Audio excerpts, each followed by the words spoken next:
India coming into bat, all they needed to do was just probably lose a wicket at best, say two, but they ended up losing four. What did you feel like being in the atmosphere? You also go and do, after the game, you go and do some reviews. How is the atmosphere like, Michael? Well, the atmosphere was great, and it's going to be great on day 5. It's sold out, but I believe a lot of the tickets have gone to Indian supporters on day 5, so it's going to be blue. It was an electric atmosphere. You get that at Test match venues in the UK, but particularly here at Lord's, and it was England's real chance because again on day 5, the morning they're going to have to start again. Brydon Carr's bowled a fantastic spell. That wasn't the Shubman Gill that's batted on Headingley. That wasn't Shubman Gill that batted at Edgbaston. There was a different Shubman Gill. I think there must be 2 of them because for the first time in the series, he played and missed at 4 of the 9 deliveries. He obviously gets out LBW. He looked not the calm Gill that I've seen throughout the Test match series so far. And that's just the pressure. That's just the pressure of this Test match. 1-1 in a series, a relatively low number in terms of the chase. And England with that finish, and Ben Stokes and Carse in a combination, they did bowl well. They didn't quite get it right with the new ball. And if you actually look at the dismissals, Akash Deep, that's a good delivery. Night Watchman goes.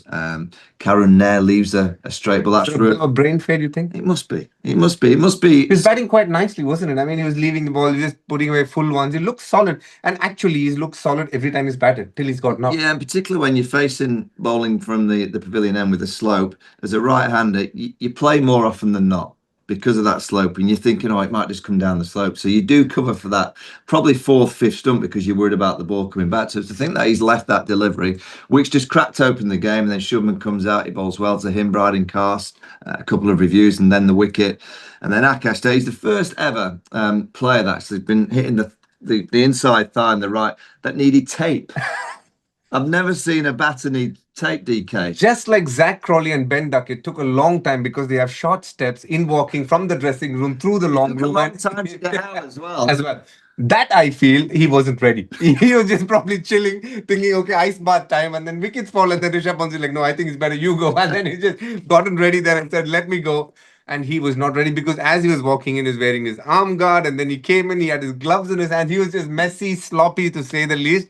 But at the end of it, played and he did the job he was sent for, which is to make sure he protected Rishabh Pant from batting today. Isn't that the job of the night watch? It is, yeah. But in actual fact, I think it's a big play because obviously Rishabh will come out in the morning. In fact, Akash should have been there and seen off 4 or 5 overs in the morning, got 10 or 15. That's a big play in the game. So Rishabh in that first hour probably holds the key to the whole Test match. But I want to ask you about Yashasvi Jaiswal. First innings he gets out to Jofra over the wicket. Yes. Second innings to play that pull shot when I've seen Yashasvi play the cut shot so well, and that ball was there to be cut. Again, you're looking at your opening players when you go out under a bit of pressure.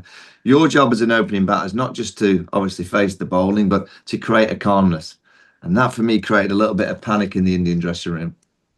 I'm going to describe a situation, and you should tell me if it's happened to you before or not, where you've gotten out to an absolute jaffer, to a bowler, and you've thought about it a lot, and you've said, okay, I'm going to take him on. If he gives it shot, I'm going to pull it, play that statement shot. I think he came in with that mindset because a calm Yashasvi played in Edgbaston or Leeds would have said, it pitched outside off stump, it moved away from him, he'd have just gone bang, cut. It was a cut ball at best, but he ended up pulling it because he's seen the length and said, here's my opportunity. I want to, almost hit against Jofra. He wanted to make his presence felt against Jofra. I think his ego was probably hurt a little bit with the way he got out. 3 balls, 2 beaten, 1 just absolutely, nicked off. And that's my reading of why Yashasvi played, because it was a very innocuous shot, so to say. He wasn't in position, wasn't in control, and then you top pitch one and you're just thinking, here we go.